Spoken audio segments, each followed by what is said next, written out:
So a few weeks ago, when I was scouring eBay to try and find myself some more interesting content to put in my latest crazy eBay video, I happened upon 3 of the McFarlane Toys animated figures: Green Lantern, Superman, and Batman. Now, those of you who are subscribed to this channel know that I really did not plan on picking these guys up. I had the chance multiple times and just left them where they were. But $37 for all 3 of them is a price that, well, I just couldn't refuse. Now, those of you at home all know that I've been a big fan of McFarlane's comic book styled offerings. The animated ones, not so much. But now that I have them, and really this is the reason why I bought them, let's give them a fair shake. Let's see exactly what McFarlane has to offer in the way of his animated figures. Are they going to be good? Or are they going to be garbage? Let's find out together. So the packaging for all 3 of these is pretty standard. You've got your black window boxes with the name of the character and DC Multiverse and 22 points of articulation, all of the basic information, as well as this is where each figure comes from. The back of the box for all 3 of them has an image of each character in their animated form, as well as other figures that you can buy in the McFarlane Multiverse line. Now, after yanking John Stewart and Superman and Batman out of their respective packaging, here is what we get. Each figure standing on their figure stand with all of their accessories. Oh yeah, and each one comes with a trading card. The trading cards are nice because they're of a thicker card stock and they have the same image as the back of the box, but on the other side they've got themselves a short bio that you could pause and read if you want to, or not, whatever. Now, having all these figures out of the box, one of the things that threw me off of buying these guys in the first place was all of the online images that I saw, be it from other collectors or the actual promo images themselves, of how huge the upper body was in comparison to how narrow the lower body is. And I know that they're the animated versions. I'm not new to DC Comics animated universe. I've seen pretty much all of it. And they still seemed, in lieu of that fact, to be a little bit too narrow, a little bit too small. And having them in my hands in front of me, that's what I'm seeing. Let's look at each figure up close and personal. Superman's boots are molded in red. There's a little bit of shading inside of the V there. His legs are actually molded in blue plastic, and I like the color palette of red, yellow, and blue with Superman. I think it matches very well. His trunks and belt area is a separate portion. The belt is possibly, well, it is too detailed in comparison to how he looked in any animated series ever. The big S is actually inlaid into his chest. They did miss that little triangle up in the top corner, and I oh so hate it when they do that because that's an essential part of Superman's insignia. His upper body is absolutely gargantuan, as we've already discussed, and the cape doesn't actually sit properly on his shoulders as if it was tucked into his shirt. And that is, for me, the #1 glaring problem with this figure. It's just sitting there on top. Superman's face sculpt isn't great. It isn't terrible, but it's not great. I think the off-putting thing for me, aside from the fact that the line between Superman's lips is not in the right place, it's the fact that the hair on the back of Superman's head is far too long and it makes him look like he has a short mullet, like he's on some kind of a farm league hockey team in the 1990s. As for John Stewart, he looks tidy enough as far as the sculpted detail goes. There's a lot of molded black plastic here with some line details, and the boots are nice and green. He looks okay as far as all that goes, but the emblem on his chest that's supposed to be sunk in is really quite sloppy, which is a pity because that is the focal point of the figure aside from John's face. And then when you get to his shoulders, you look at the green that's supposed to come down over them, but that weird articulation point just breaks it up. They didn't paint it, and they just put it there. And I don't think that looks right at all. They did mold John's ring on his finger, which is cool. It's not just a lump. And his face sculpt is actually really nice. It's probably my favorite thing out of all 3 of the figures. John's face looks absolutely fantastic. And overall, I gotta tell you that John is my favorite figure out of the 3. I'll tell you that before we even get to Batman. Now, Batman is a whole different ballgame, because he's the figure that I know a lot of people who would pass on John Stewart and pass on Superman, they would buy the Batman figure. It does have its moments, like the color scheme between the black and the gray look nice, the yellow's a nice touch. I would have preferred there be a capsule belt around his waist if we're going to go with the oval bat on his chest. And that oval bat itself, the way that they've sunken that, recessed it into his chest, it's kind of messy, I'm not going to lie. And as for his cape, well, it's really thick. Like, it's really thick. And I really hope that McFarlane gets away from making such thick capes, because that's been the case with every cape they've made for all of their figures. As for Batman's face sculpt, it's the cherry on top of the cake as far as weirdness goes. I just can't get over how sunken in Batman's eyes are.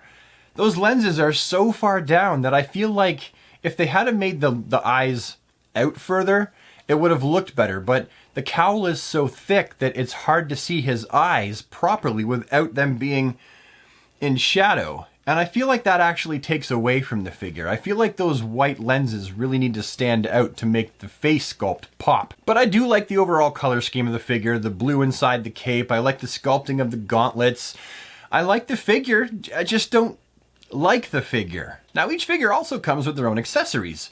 John Stewart, for one, comes with this really rad-looking, cool, translucent green energy construct gun that just fits over the end of his arm and looks absolutely fantastic. He also comes with this little comm unit that you can put around the back of his head.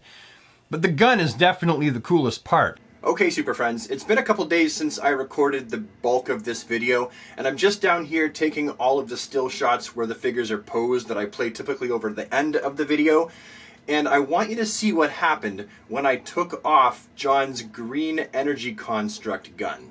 As you can see, John's fist got completely gnarled when I tried to pull that gun off.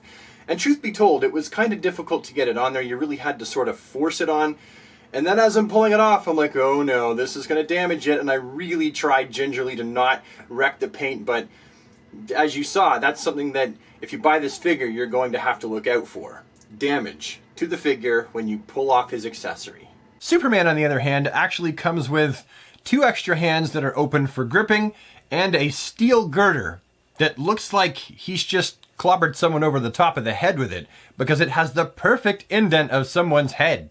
And then we come to Batman, whose accessories include 2 interchangeable hands, a back grapple, and a gigantic brick of a batarang. Now, I like the back grapple. I think it looks cool. The batarang, on the other hand, is massive and thick, and no, sir, I don't like it. But now, let's look at the articulation. Come with me, let's travel over into my office, and let's go visit Review Bench Brad. Now, the articulation for these figures is a mixed bag of strange, ugly, and kinda useful and sorta not. Let's go through it all. So the heads for all of these figures, as we can see, they're all on ball pegs. Round and round they go, up and down, back and forth. It's actually not a terrible... Wow, that's actually... Oh, I pulled it off again. When you combine the articulation of the torso, which appears to be a ball joint, and then the waist, which also appears to be a ball joint, you end up with a reasonable amount of flight posability, so that's a plus. But it is kind of weird and ugly looking once you turn it past a certain point. It just looks strange, so you're going to want to turn them at the waist to get them into poses for the most part, because as soon as you turn them up here, what the heck is going on? The shoulders for all of these figures, and I'm actually going to use John Stewart to illustrate this one, because you can see it best. They've got this sort of weird piece of articulation, like a joint there, that I'm not really sure why it's there, why it has to exist. And I say this because, honestly, the figures don't get that much more articulation than they would had they have not included it in the first place. And especially in John's case, it doesn't help the look of the figure. That just looks stupid and ugly. The green is not continued. They totally broke up the design of the suit for this stupid, useless articulation point. And if you're Superman, the cape is going to get in the way a little bit, but not too much. And if you're Batman, well, say hello to that. That doesn't work. As you can see, they've also all got the hinges, they've got the bicep swivels, they have single jointed elbows, and honestly, I guess I don't mind that much that they're single jointed, but that is just, that's ugly. And they've all got it. I don't understand. And be warned, I didn't even force it. All I did was open up Superman's articulation point and just, you know, push it to where it would go naturally, and it's already damaged the figure. Just like that. The wrists for these figures all have that rounded ball hinge that a lot of people find ugly. I kind of wish you couldn't see it either, but something like this isn't make or break for me either, but I can definitely agree that it's definitely kind of ugly looking. The articulation in their legs starts at the groin with these little ball joints, and they're actually not that bad. They're not drop hinges. I know that some people might be wondering that. They're just rounded ball hinges, but they're okay. I'm not going to complain about those. Nothing in the way of a swivel up here on the upper leg. They do have double jointed knees that, I know that McFarlane knows how to do it because they've done it with the legs, so they should be able to do it with the arms. However, they didn't, probably because they thought the arms were too bulky to put them on there. But they crunch up nicely, nothing at the top of the boot, and then you have the rounded ball joints on the ankles that are also pivots, and then you've got these little toe articulation pieces right here. And that's really it. And as far as comparisons go, we all like to see him. Here's Superman with two other DC Collectibles animated Superman figures, and you can see that he is quite bigger than those. And then you've got animated Batman alongside the DC Collectibles animated Batman. And again, he is a gargantuan monster compared to the DC Collectibles version. And John Stewart, I just don't have an animated John Stewart to compare him to that's not currently in the box awaiting an unboxing video. So I didn't want to break him out of the set just for this video. But you get the point. That's the rough size and scale. And I suppose now that we've looked at pretty much everything, it's time for that roundup where I share with you my final and honest opinion about whether or not I feel like picking these guys up is worth the time and the money, $19.99 in the States or $26 to $29.99 in Canada, or just leaving them on the shelves wherever you may find them. Honestly, I would not have bought these guys for the suggested retail price personally, which in Canada I believe at EB Games was $26.99 per figure. Well, I left them there. I didn't buy them. I left them at EB Games. However, if you are someone who is a massive fan of the animated universe, then you may want to pick these guys up. I just hope that my review has been clear and honest enough so that if you do, you're not going to be surprised by them. Now you know exactly what you're getting. So overall, I would probably give these figures an honest review number of about 4.5 out of 10. And that's the highest I could go. I could go down as low as 4 and get rid of the 0.5. I'm being nice here because I like John Stewart. And I know that some of you are really going to disagree with me on this one, but I really just don't feel like these animated DC figures are Todd's best foot forward. I think he should have just stuck with television, movies, and comics and just left the animated ones alone. Or done them better. One of the two. But hey, that's my story and I'm sticking to it. I'm sure you're going to have your own opinions. Feel free to leave them down in the comment section below. If it's your first time here, then I invite you today on behalf of the rest of the Super Friends to hit the subscribe button and join the DC Squad. And finally, for those of you who have been here for quite a while, I invite you today to buy a t-shirt from my t-shirt shop to help show your support for the channel, because every dollar I make from those shirts goes right back into the channel, helping me make better and better content. And that's all for now. Have a DC day, everybody, and take care.